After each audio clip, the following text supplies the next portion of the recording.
And welcome back to the Golf Intervention Podcast. My name is Eric Layton. I'm sitting here with my co-host Rob Fales. It is nearly New Year's Eve on the East Coast. We're getting close. And we just wanted to say we missed you. Saying we're back. We're back. We've never really gone anywhere, but we are back. I guess we went somewhere. We went somewhere. If you're hearing us have this conversation, Nothing happened to us. We're safe, right? We're not we No. didn't meet our demise. We still exist. We still have a podcast. Yeah. And what did happen, though, was we had some technical difficulties that we've been working through, which is all my fault. However, if you're hearing this, then maybe they have been resolved. So we've done this a few times. We record and then it doesn't work. And so let's just hope you hear this, because I wanted to update the listener and just say, we are going to be back. We're going to be better than ever.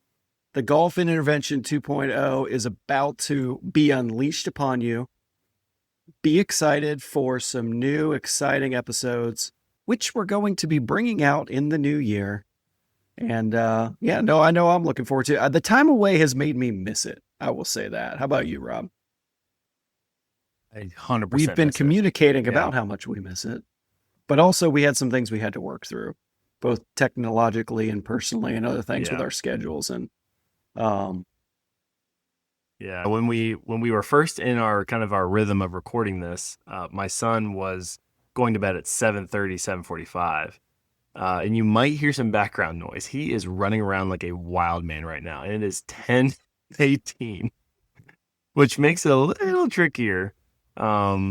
But no, he's hopefully someday soon he'll start to drop his nap, and then maybe his bedtime will move back up closer to when we used to have it. So, but yeah, many people, we're here now. Myself listening to this, have had 2-year-olds before, so we know what it is like, and we understand. So that's why we're not upset about it. But we've been working, you and I, on some maybe some alternate options for recording. So we're going to work through it. What we're going to do is we're going to make it happen. And actually, it's a slower time of year for both Rob and I in Central Virginia for instruction. So our energies get turned to this, which is a very fun outlet for both he and I. And we do this, for the good of golf, hopefully. That's why we do it. We enjoy it. It's a nice hobby. So we're glad you tune in. We appreciate the listener. And we wanted to kind of just drop back into the feed. This was kind of like a test run, see if it works, see if it doesn't. Robbie could steal maybe 10 minutes to sit down and record. So if you're hearing this, like I said, it worked. And then we're going to have an episode. So what we're going to do is we're going to re-release with some light editing our episode on goal setting, which was one of my favorite, probably one of our most positive feedback episodes that we did. And I would encourage you to listen to it again, because it is that time of year. New Year's, for no good reason. It's just like the turn of the year. But people do look at their goals or their life or their dreams and hopes and aspirations, and they tend to start planning towards, self-improvement or whatever in the new year. And so I figured, hey, let's take a moment, drop back into the feed, let everybody know that we have gone nowhere. We're still here. We're safe. And we will be bringing out new episodes, hopefully just back in the rhythm, probably weekly or so, starting up very, very shortly in the new year. So please tune into that episode, refresh yourself on your goal setting, and do some goal setting. Sit down and write some stuff out. I think it can be a very helpful exercise. What else you got going on, Rob Fales? Anything else you want to report? Yeah, so we're super excited. Our next retreat. So if you're familiar, obviously, aside from being lead instructor at Birdwood Golf, as well as I work with Eric here on the podcast, I also have a yearly coaching conference that I run with Mark Grace, Sean Kennedy, and Garrett Tressard. It's called The Retreat. This is actually is this our fourth or fifth year in a row of doing this? Every year we bring in at least one doctor in the kind of like the golf performance realm, and we get to spend time with him / them, and it's a very kind of intimate environment, right? We do usually 30 to 35 attendees, over 2 days, and we pride ourselves on making it as hands-on and applicable as possible for when you take it and you go back home to wherever you teach and are able to actually start to apply what we're doing. So that's going to be October 26th, 27th in Chicago, Illinois, Skokie Country Club this upcoming year. So we're going to have Dr. Raymond Pryor come and be our featured doctor. It's going to be awesome. And then myself, Sean, Garrett, and Mark, for the first time, we're actually going to be doing, all four of us are going to have our own designated presentation time and exploration time, where we're going to go ahead and kind of take you through some of the stuff that we've been doing with our clients. So we are very, very excited about that. That'd be the only and just main to be clear, update, really, yeah, aside from having nature, three I nature. like that. Just to be clear, that's for golf instructors, education for golf instructors. Golf instructors, yep. And that team is great people. Those are great people, and hopefully I can go to Skokie Country Club this year. We'll see. We'll see how the year plays Come out. on. I would love to do that for sure. And so that is it. That is our update. I will say you mentioned Raymond Pryor. Man, go back and listen to that. That is our number one most listened to episode that we've had. I look at the stats. Dr. Raymond Pryor has been life altering for me. I would say that, reading his book and getting to interview him. And I sent his interview with us to somebody last week who I thought needed it. And she texted me back and said, wow, that was really good. That was really, really helpful for the stuff that she was dealing with. And so for me in 2026, I have this vision of pursuing. So if you listen to that episode, you'll know there's avoidance and there's pursuing. And I want to pursue more in 2026. That's my vision so I just feel like going for things that I like to do is going to be a bigger part of my story in 2026. And yeah, that's it. Not a New Year's resolution or anything. I'm just trying to do life a little bit better. That's it. So I got nothing else to add. Unless you do, Rob, we'll get you off the call and you can go chase Jackson around. And I hope you have a great evening. And thank you again, people, for tuning in to the Golf Intervention Podcast. I promise we miss you, and we will be back. And we'll be back hopefully next week. We're going to figure out, we're going to start recording. Even if it's later in the evening, if that works, I'm going to try to stay up later in my advanced age, tender years. I will try to pick a night and stay up a little bit later because I do enjoy it so much. So that's it. So me too. Hope everyone has a great New Year's. Be safe. And I look forward to some great conversations and some great golf in 2026. And welcome in to the Golf Intervention Podcast. Whether you're a weekend warrior looking to shave a few strokes off your handicap or a competitive player striving for excellence, join us as we explore the science, strategies, and secrets behind mastering the game of golf. It is time for your Golf Intervention. How you doing today, Rob Fales? I know I'm doing pretty well here in Richmond, Virginia. Doing great, Eric. Thanks for joining me tonight. Should be a lot of fun. I want to start off by saying thanks to Mark Sweeney again. We had such a good interview with him, Aim Point. If you haven't listened to that episode, please go back and check it out. We could not be more appreciative. And it was so cool checking in on the PGA and watching all those guys in the final groups using Aim Point just like we said they did. And you could see it right on the screen. So really cool to see that. Those guys are really great putters, as we all know. And, of course, they're mostly using Aim Point. So kind of proved what we were talking about there. So that was kind of fun, yeah? Yeah. It's like Mark said, it's almost surprising now when they're not using it, which is a testament to how accurate it is. So on today's episode, we're going to talk about goals. And really, we're going to talk about achieving satisfaction with your golf game and how do goals really play some type of role in that. I'm kind of excited for this episode in a way because it's going back. We're kind of going back in time, back to our first few episodes when we really started to introduce how the golf intervention was going to look at scoring strategies and who you are as a player and kind of break down the science of this thing and get you on a game plan for improvement. And so we're going back a little bit to that, and we're going to expand out on that a little bit here. We're to start with goals, and it was really interesting. because Robbie and I had a little pre-production meeting, and I said maybe we can expand on skill or on goal setting, and we had a long conversation, and we kind of went through goals, and I was gonna entitle this episode "Why Rob Fails Hates Goals." No, I'm just kidding, just being funny, because he definitely doesn't. But I think it was a really good discussion about sort of parsing out how relevant really goal setting is to a golfer and how important it is for them, if it isn't even is important, depending on who you are as a player. So when we look at goals, I was a business major in college, and they're going to teach you goals. There's this acronym SMART. Remember that, Rob? Did you learn the SMART goal acronym whenever you were in college? And the SMART goal acronym, really, it sort of stood for specific, measurable, achievable, relevant, and time-based. That was what SMART meant.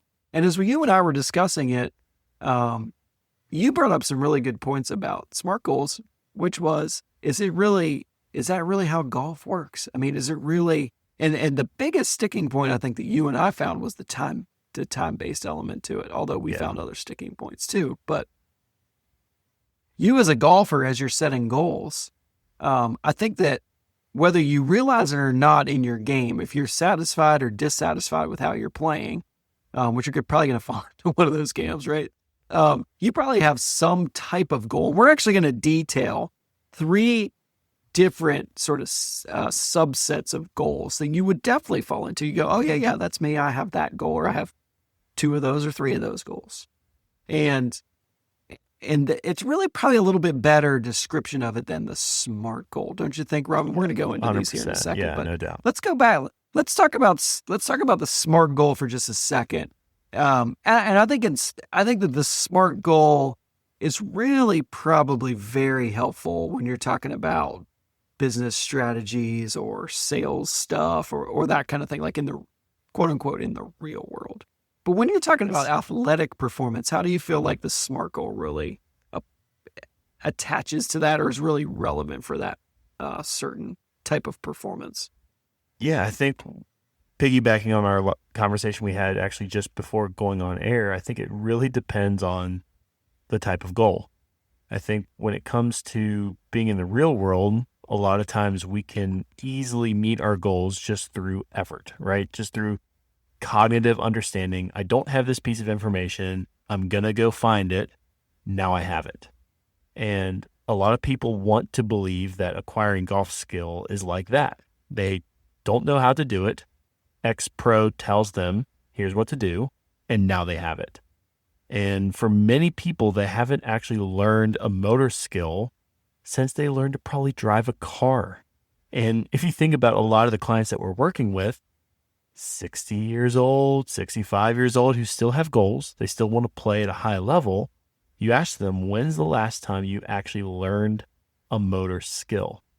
And you get some amazing answers. I mean, I've had 65-year-olds say, oh, I just learned how to play piano. I'm like, oh my gosh, that's incredible. And sure enough, they're typically quite a bit better when it comes to understanding the learning process. But even for a lot of people, when you really ask them to think about it and you peel back the onion layer after layer after layer, they haven't learned to do anything since they learned to drive a car, motor skill wise, which is insane to think about. Like, learning in of itself is a skill. You can get better at learning. You can get worse at learning.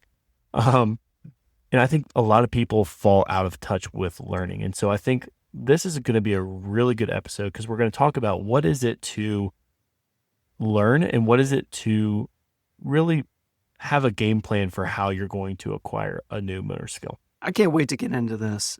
I think that you and I being around busy, active golf places, we see people every day. Some very satisfied with how they're playing, others very dissatisfied with how they're playing. And I think my goal as an instructor a lot of the times is to say, hey, let's figure out what's going on there. And because I want you to be satisfied with golf. Like, for many of the people, although that not all, and by the way, I was just just kind of involved in helping with someone's playing in a very large professional tournament this week. So Nice. some, not all, play for fun or play for enjoyment or recreation. And when whatever their expectation or quote unquote goal gets misaligned from their current skill set or their current abilities or their current idea about how they should be playing, that's when the frustration sets in. And for me, like right now, being that I've played very little golf this year, like if you said, "Hey, Eric, let's play the 2-man next week" or whatever, I would have very realistic expectations about how I'm going to perform in that. So I probably wouldn't be too frustrated because I know I just haven't played very much, right? But I think golfers in general, um, people in general, like just not even in golf, but in life, we all struggle with that sort of realization, that actualization between, you know, what is my performance? What should I be doing? What's going to make me happy? What doesn't? How do I get there? Right. And like you said, if I just work harder in a lot of things or just put the effort in, I'm going to get there. But golf just really doesn't always work that way. And that's why the SMART goal doesn't always land to the absolute Not best. always. Yeah. Yeah, it doesn't always lend to that. So what we're going to talk about here, I'm going to introduce 3 separate types of goals. Okay, a little bit different way of looking at it. The very first type of goal we're going to talk about, I'm just going to name them and we'll talk about a little bit. One is an outcome goal. Second is a performance goal. And the third would be a process goal. So outcome goal is really going to be like, hey, I want to do this thing. Like I want to win a golf tournament. I want to be valedictorian. I want to become, CEO of IBM. I want to be president of the United States. Like these are outcome goals, right? That I'm sort of have a vision for how I want to unfold my life or my career. A performance goal is going to be more about your skill set. Like this is going to be about me determining the skills that I have and then working on them to be a little bit better or, or improve them or keep them sharp or whatever. And they're measurable. So like in golf, the equivalent might be in performance. I want to hit more greens in regulation. I want to make more putts from, 4 to 6 feet. I want to, drive the ball further. Like those are performance-based goals. And then the process-based goal is really about the process of improvement, right? Like, so how I'm going to work through what it is that I'm trying to do, how I'm going to train it, how I'm going to set up that process. So as we look at this from these separate outcomes, we can start to see now, Rob Fales, there's some problems there with the SMART goals and how that all fits into that. Am I not right about that? Correct. Yes. And I think the big differentiating factor that we discussed off air is just how, as you move from process to performance to outcome, you have less and less and less control over whether or not you achieve your goal or not. So again, what that looks like is from a process standpoint, it could be, all right, my process here is exactly what I'm going to do to read this putt. This is my process goal. I'm going to put my feet in the middle section of the putt. I'm going to walk back. I'm going to use that information to determine a start line. And then from there, I'm going to focus on my speed control, right? So that is a process, a mental process that you have complete control over. There is nothing that the environment or nothing that any other playing competitors are going to do to interrupt that process. Now, as you move from process to performance, even though the process is directly influencing the performance, you have less control over what's going on performance-wise. You can do everything in your power. The golf ball be up in the air in a in a bird fly across and hit your golf ball. Like you have much less control over from a performance standpoint what it ends up happening. And then when you go from performance to outcome, so you think about the PGA that just happened, right?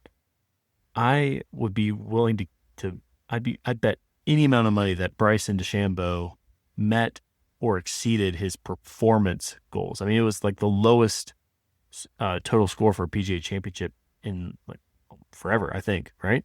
So even though he met his performance goals, he didn't meet his outcome goal of winning the tournament. And so from an outcome standpoint, that's where you really have virtually no control. I shouldn't say no control. You have some control, but you have much less control over the outcome relative to the performance and then relative to the process. So all this to say, and you can kind of see where we're probably going to end up going with this, is that we would highly recommend process goals. They're almost, I shouldn't say man, but they're pretty much mandatory for you to move to the next level. I think performance goals are still incredibly important to have, maybe a little bit less so than process. And then outcome goals, they can be great, but I think what we'll talk about in later on in the show is that they're not mandatory in all scenarios. Yeah, and I think depending on who you are, and you're sitting there thinking about this to yourself, and this is what we're about on the Golf Intervention, is saying, as the listener, put yourself, just think about yourself for a second. What are your goals? Are you much more outcome oriented?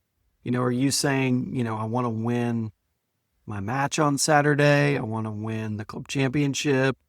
I want to beat this friend of mine who I always play with. I mean, those are a lot of the times how we measure up.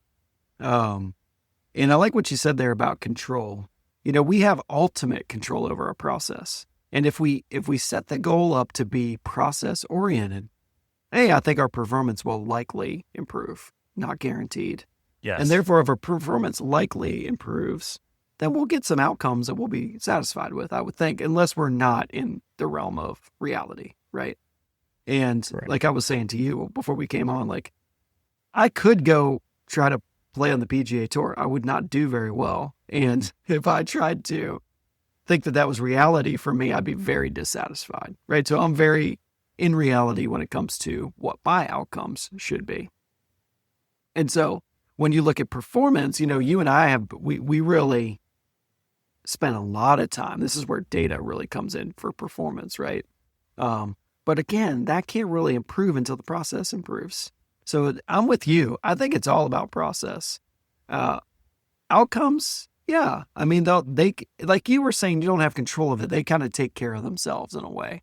And Bryson had no control. There's no defense in the PGA Championship, right? Xander Schauffele just played better. He's just standing there watching that putt go in while he's, warming up on the range. And that was a great example of outcome goals and how there's nothing you do. He just was watching what was happening with that putt, and it just didn't go his way. So, yeah, I think that's a good representation of that for sure. So now that we've defined these three types of goals, and you can sit there as a golfer, hopefully listening to this and say, okay, yeah, like I can see what I've been looking to achieve with my game, and sort of tying my, whatever it is that I'm trying to do or trying to feel about my game to one of those types of goals, right? And this is different than the SMART goal thing, because I think that the SMART goal thing, what we had a problem with was it was so like, it's not really how athletic performance works anyway, and definitely not golf, because remember, golf is really hard. There's so many skills involved. There's such a diverse environment. You're really playing the golf course, but then you're playing the golf course against other players who are playing the same golf course. And so it just changes, it's just a different situation. So let's go into now with that framework in mind. Let's talk about the outcome-based goal. Yes. I think it's pretty easy to see here where the frustration lies in outcome-based goals. Correct. Yes. I think the first thing that I would want everyone to do or not do is do not couple your self-worth with your outcome goals. And this seems obvious. This seems like everyone who's going to listen to this podcast is going to say, well, of course, I don't do that already. But you'd be surprised. There are questions, really relatively existential questions you can ask yourself of like, what if my best isn't good enough? Are you going to be okay? And you need to be able to answer that question unequivocally. Yes, I'm going to be okay, even if my best isn't good enough. Because again, you have so little control over the outcome is that if you start to say, okay, well, I am a golfer who wins tournaments. Well, then what happens if you're not winning a tournament? Who are you then, right? So you need to make sure that your outcome goals are just, it's like a compass. It's just pointing you in a direction of where you want to go long term. It is not a end all be all, and your well-being is not dependent on you achieving this outcome goal. I think that would be the first place that I'd like to go with that. Yeah, it depends on what. I think that there's a lot of deep psychological aspects to this whole part of it, because I'm way better as a coach talking about things like process and performance than I am outcomes. Yeah. And in fact, I don't talk about outcomes all that often. I think you and I were discussing that off air before we started recording. Is like, I don't know that I've ever had an outcome goal for myself. Part of that is because, just the reality of playing golf and teaching golf and being a parent, and like, I was always process oriented, always. And then performance to an extent. As I started being able to track things and try to figure that out a little bit more. But this is really before the stat age, right? Because I'm older. So that was a little bit earlier. And so I think that your motivations and sort of your self-worth and all those things are really questions that people have to ask themselves, right? Like, I'm not going to be able to solve that for somebody. But what I can tell you is the frustration that I see with people lies mostly in the outcome. If it's performance-based, we can work on it. Like typically we can work on performance numbers, and we can use the things that we talk about, data points and TrackMan stuff and whatever, scoring strategies, all these things. But when it comes to outcome-based, I don't have a lot of answers there, because this is really just the person and themselves trying to determine what it is their vision for their life is, right? So it's like, for instance, if my son, who came to me, who's a great student, right? He's graduating tomorrow, or 2 days from now, excuse me. Really excited. Great student. Going to the University of Virginia, which is just an absolute unbelievable thing for him, right? And if he said to me, hey, my goal is to be president of the United States, I don't know. I don't know what I would say, like, well, that's awesome, right? And then he would have to try to figure out how he's going to perform and how he's going to work on his process to get there, right? And what I would encourage him is to say, you know what? It'd be cool to be the president of the United States, but that's really out of your hands, right? Like, you can work towards that. You can make all these choices along the way. You can figure out how to study the best. You can figure out how to really take all the right career choices, meet the right people. But at the end of the day, it's really out of your hands, right? Something like that is in the voters' hands, or something like being president of IBM or something like that. That's out of your hands as well. Somebody else is making that decision for you.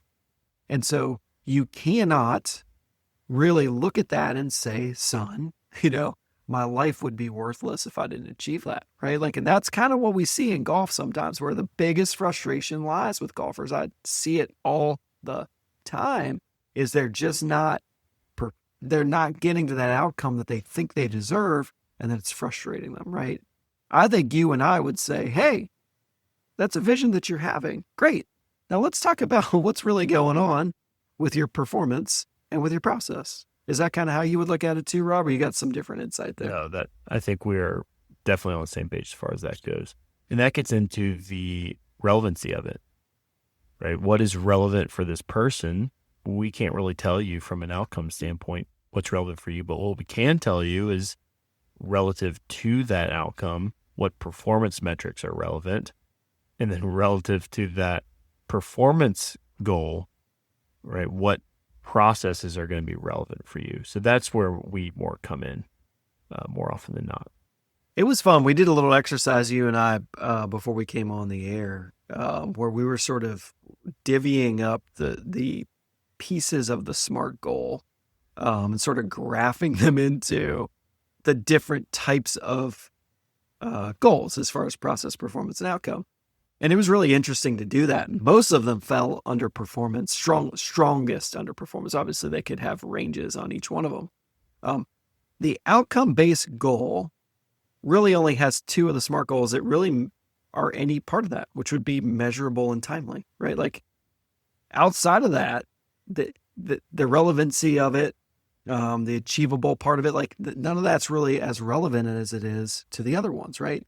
As far as performance goes, almost everything applies to performance, right? Like every part of it is in the performance, but the most relevant we determined was the process, right? So that's so interesting. Well, why would that be? The process is what drives the other stuff, right? So that's really what it's all about. So we've discussed here outcome. We think outcome based is going to be your most frustrating. So let's go to performance. I think performance can be a little more neutral in some of this. Like it's a little more, I'm trying to use the right term here. It can be more neutral. Searching for the right word, but basically it's like a little bit more, I was going to say it's almost less emotional because it's either a plus or a minus. Like in my performance goals, I'm either doing it or I'm not. Right. And then I should be able to with modern, this is kind of the point we made way back in episode 1 and 2 is, we can measure the metrics and then we can determine data points for you to work on. And then we just work on it. Right. And then we have a process to work on it. So, like if I want to hit more greens in regulation, you and I are going to figure that answer out for them. Okay. Well, how many are you hitting it? Where are you missing it? What's your dispersion patterns like? Let's look at your face to path numbers. Let's look at your contact issues. Let's look at, all the relevant things and then put it into that. And then we'll be able to figure it out. Right. So there's a little bit more of I don't want to say less emotional, but it's more math based there. Like here it is. There's the data point and it's not the data point. Boom, boom, boom. Off I go. Right. Do you disagree with that? Not at all. No, I think that's spot on. And then we go into process, and that's a little more warm and fuzzy in a way. So that's kind of the way I look at it. I mean, like the process piece of it is more of the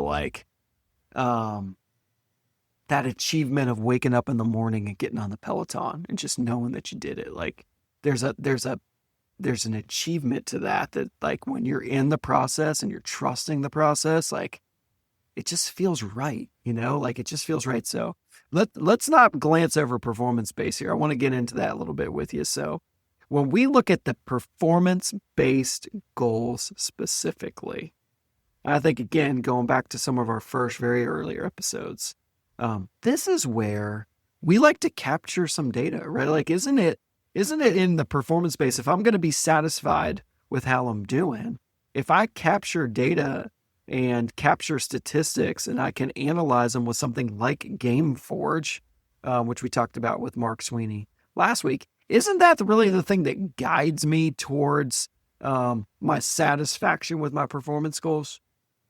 Yes. Yeah, absolutely. That's going to be where most of your attention's going to be, certainly right after you play, is what was I trying to do as far as a performance metric side of it goes?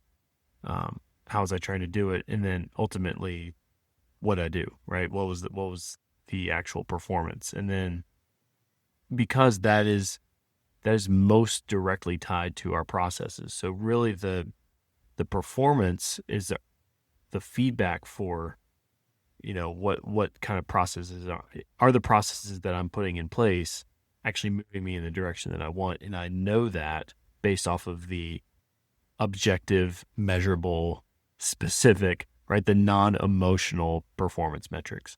Yeah, non-emotional, measurable, mathematical. Like that's really what I was after.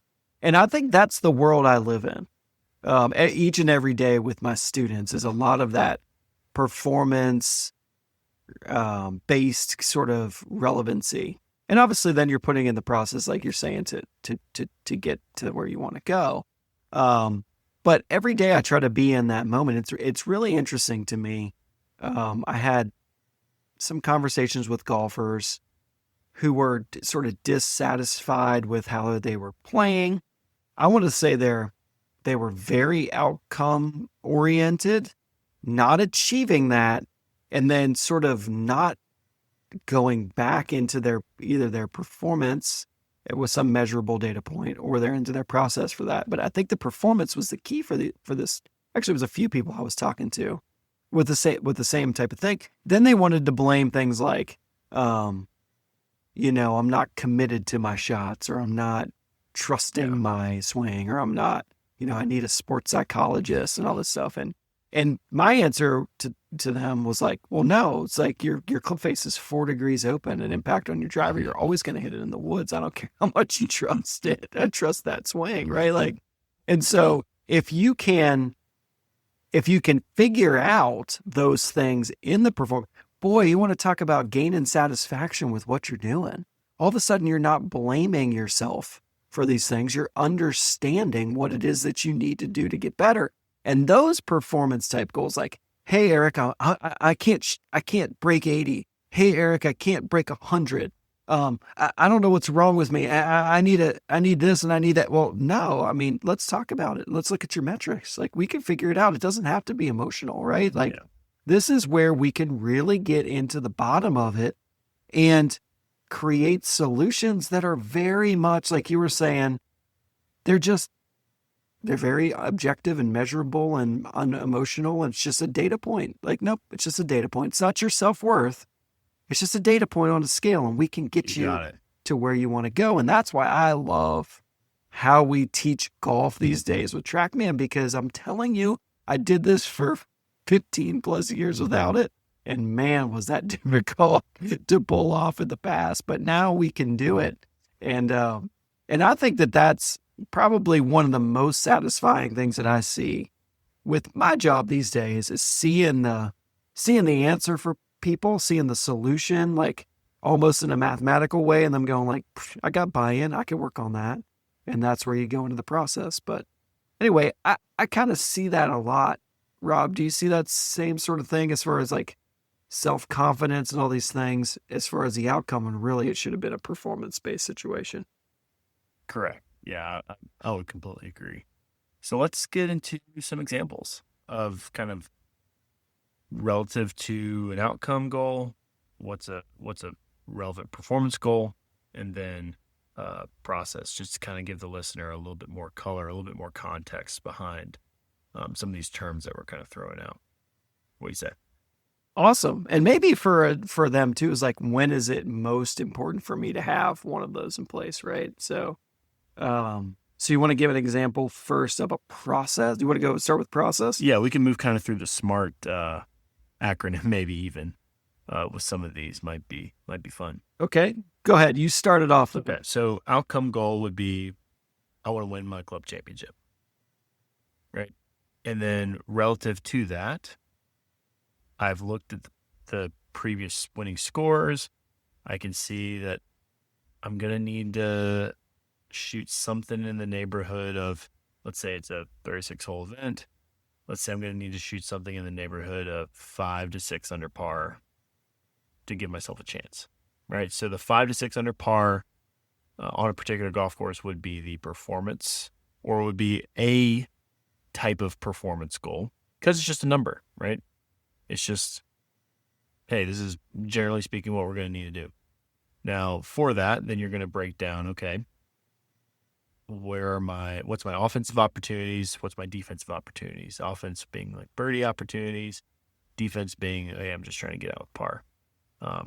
Par fives, short par fours, maybe short par threes, and then you've got your really long par fours, long par threes, which would be some of your defensive opportunities, right? And then looking at, for you as an individual, what are your performance goals?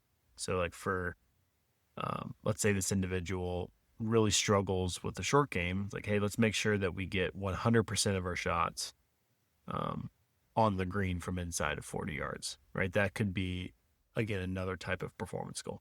Now, as we peel back the onion even deeper, right? So we're going from almost no control, right, to pretty decent amount of control. But then now, what are we fully going to control? Right. So from a process standpoint, let's say, again, I'm looking at short game. I'm trying to take advantage of my offensive opportunities on par fives when I'm pushing the green, trying to get inside 40 yards in two. If I miss the green on par threes or par fours, my ability to save par. So for that, I'm going to make sure that I'm going to read the lie as best as I possibly can.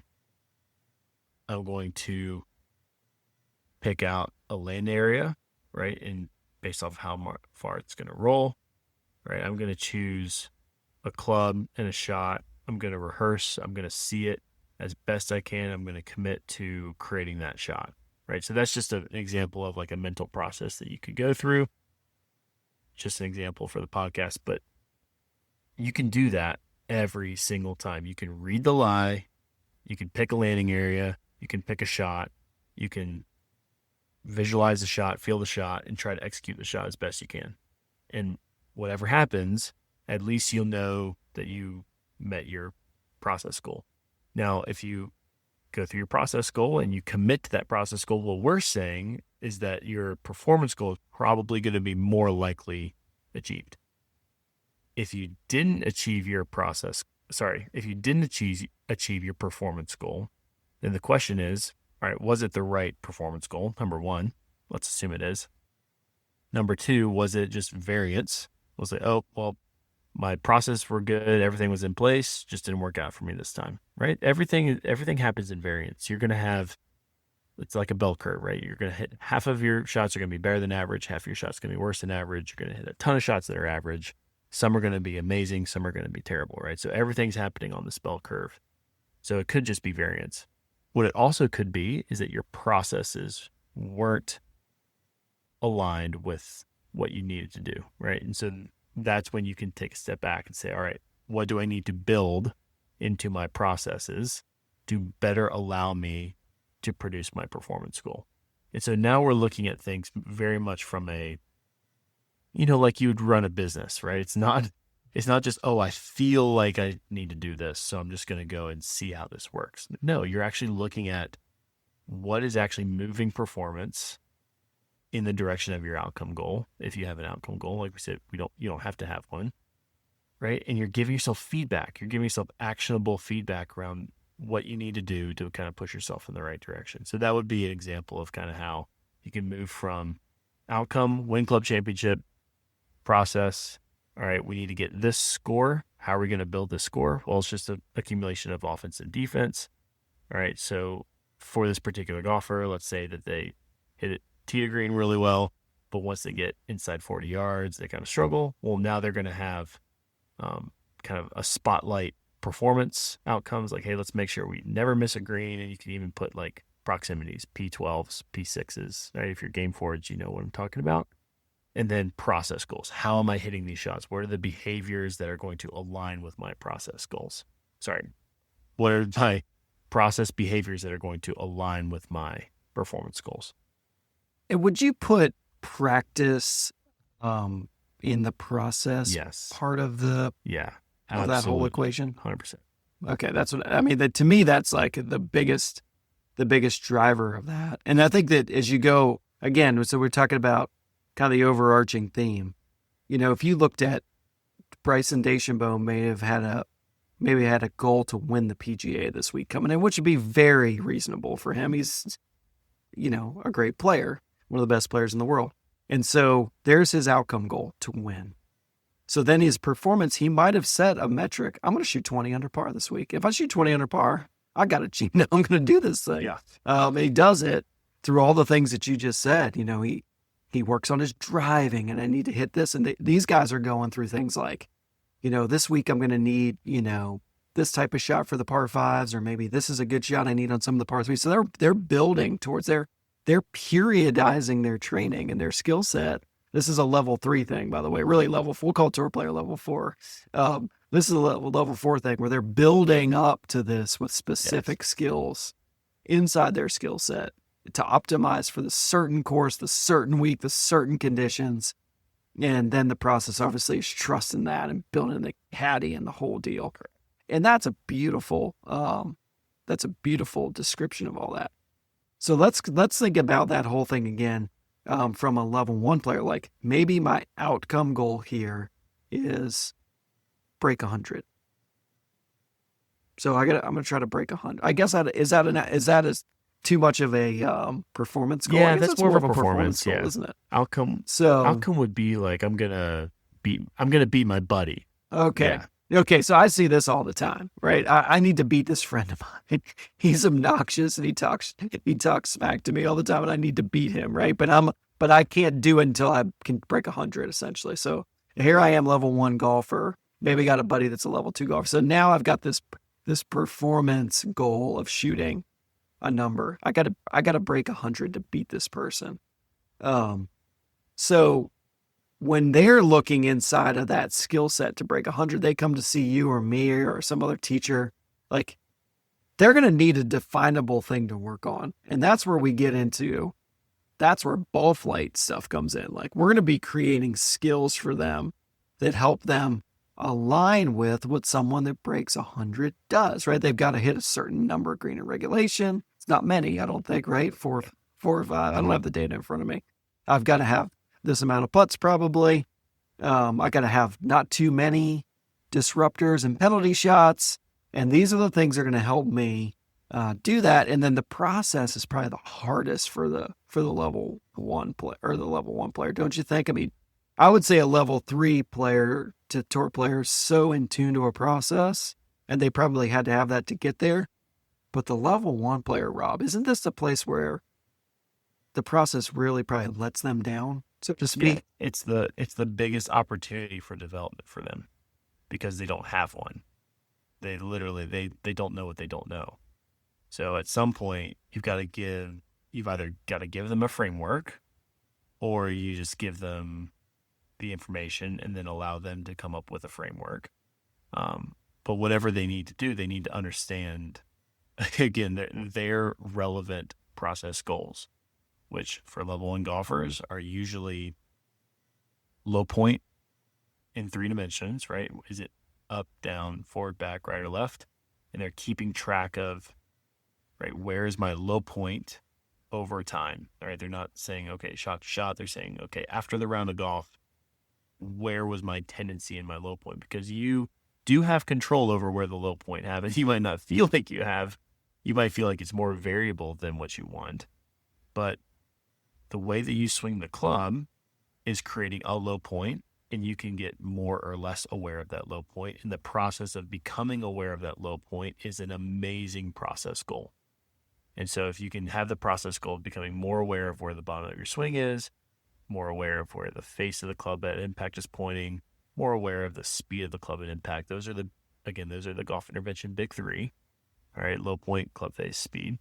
As you develop awareness of those things, and those are for almost every level 1 golfer, that's going to be very well aligned to their performance goal of reducing shots to green.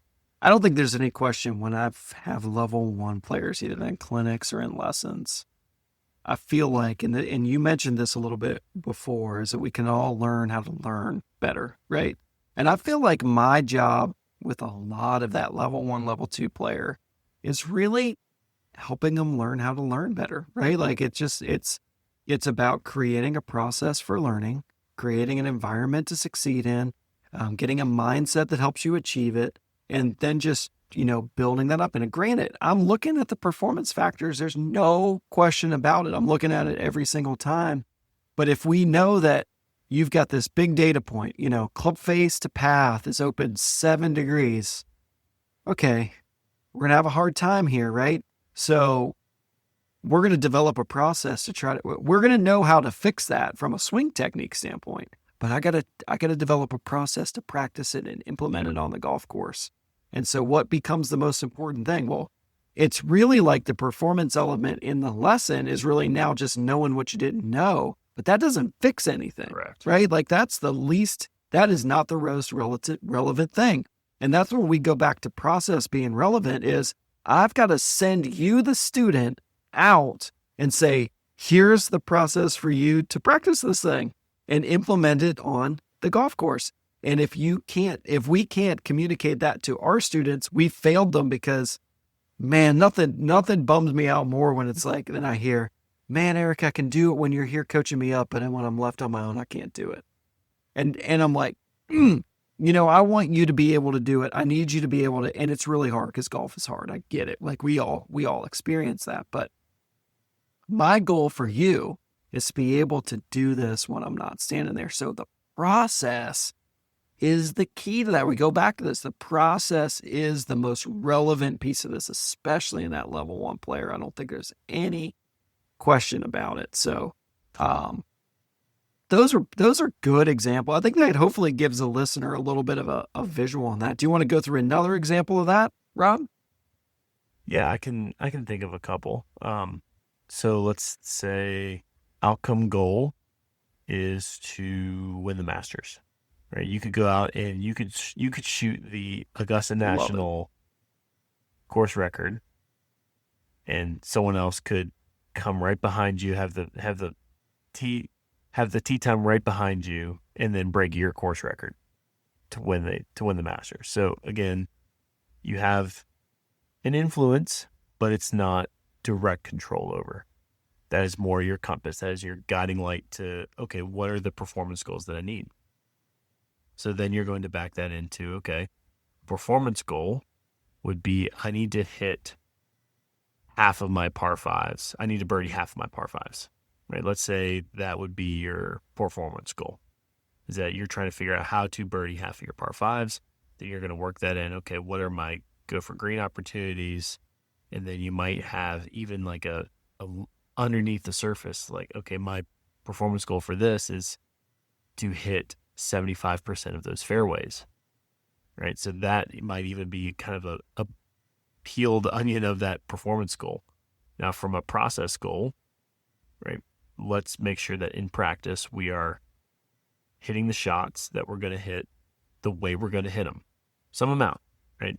We would prefer that it's a representative sample, which means if you're going to hit 10 drivers, let's hit 10 drivers the way we're going to hit those 10 drivers. And you can visualize the fairway, you can visualize kind of where the ball is going to end up, and then play the hole in from there, right? But then let's spend some amount of process time developing skill. So for this golfer, I can guarantee that face to path awareness is going to be very high on their list.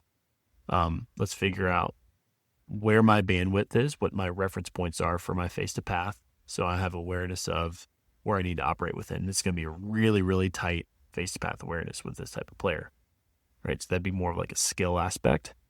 And then from a swing aspect, what are the general movements that I need to encourage that would allow me to then control the face to path more predictably, right? And so I'm going to have, between this player and their coach, they're going to have some drill or some movement, some exercise that's going to encourage that. Maybe they turn that into a pre-shot routine. Okay, for this swing change that I'm trying to encourage, here's a pre-shot routine that's going to prime this movement, that's going to make it more likely that that movement shows up when I play. So now we're building processes that are relevant to actually playing the game. Because before you hit a shot, you're going to have to do something before you hit the shot. So can we use that time prior to swinging the golf club to help encourage the swing that is going to make the skill more accessible, and that skill be relevant for the performance goal of hitting 75% of the fairways of the par fives that you're going to hit into, and you're going to try to birdie half of those to win the Masters, right? So you can see how this all kind of flows together. I think it's great. I think the listener here should maybe work through it a little bit themselves, like visualize what they want to do. It's really interesting. I wish people could have had some insight into the conversation we had, because it was pretty interesting how we ended up on this sort of outline for the show, because you and I we kind of looked at each other and we're like, we're both very satisfied golfers with how we play in general. Play really well, number one. We're level 3 players. Number 2, we're both very satisfied with how we play. Like, I have days where I don't, like, I didn't play that great, but I never get really frustrated with it. Yeah. And I don't think in my life had an outcome goal. I don't think ever. Performance goals, maybe at times, some data points. Like, I went through a little bit of a time where I'm like, oh, I need to get my club speed up, or, some proximity stuff maybe in the short game. I was really working on hard with wedge play. But for the most part, I was always focused on just the process, just always focused on the process. And I've always been fairly content with how I've played, as I've moved along through but everybody's different. Everybody's very different. And so I think that you can't box yourself into the SMART goal framework in golf, because it just doesn't really work for those reasons. So I think what we're going to do, Rob, is you and I are going to work on a worksheet for the listener that we're going to put on our Substack. Yes. We're going to put that out on the Substack, and it's going to help them work through some of these goals and kind of outline a little bit better for them. So, if you hadn't heard from us yet, we do have something called a Substack, which is really just where we put our content on the internet. It's the golfintervention.substack.com is where you can find us. We have both free and paid subscriptions on there. So some of the stuff we're going to do will be behind a paywall. We definitely will have a bonus episode every month, we've promised, out there, plus some other really good stuff. And Robbie, you've written some incredible stuff for that already, which is all very golf intervention focused, right? It's like very much what we talk about on this show. So if you want to support the show, we would love to have you subscribe to the Substack. Either way, if you want the free, that's totally fine, because you're going to see, we're going to put stuff out there that's not behind the paywall too. And every time something comes up that we do put behind the paywall, you're going to get a little notification about it. And so you'll see if you think that's something you want to check out or not. But those of you that have subscribed and are supporting the show, we can't thank you anymore. It's really cool to have that happening for us. Yes. I think it's been really fun so far to figure that thing out. I think you and I are still figuring out the best ways to use that. But it's fun. It's fun. It's a fun thing for us. So we're going to put some stuff out there on the Substack where it comes to this process, this goal conversation that we're having. Because what we want to do is drive you towards golf satisfaction. Isn't that what we said? Like, we want to be satisfied with how we play. We want to enjoy the game to the utmost. And I think some of this is really a very, very big part of that. Without a doubt. So as far as goals go, Rob, anything else you'd like to add to that conversation? I think we covered it. I think that's a good summary for sure. So once again, goals in golf are a very interesting thing. Think about to yourself what it is that you've been focusing on to determine whether or not you're satisfied with how you played. Is it an outcome? I want to beat this person. I want to win that thing. I want to whatever. Performance is more about your score and your skills and some metrics that are measurable that you're putting out there. It's very, like I said, it's almost mathematical. It's not emotional. Or have you been more process oriented? All of which have their place. And so just figure out what you want to do. You don't have to write it down. Again, Robbie says, I've never written a goal down, Should I have not shared that with the listener? That's because we just keep it in the back of our mind. Never written an outcome goal down. Yeah. I think that's right, an outcome goal.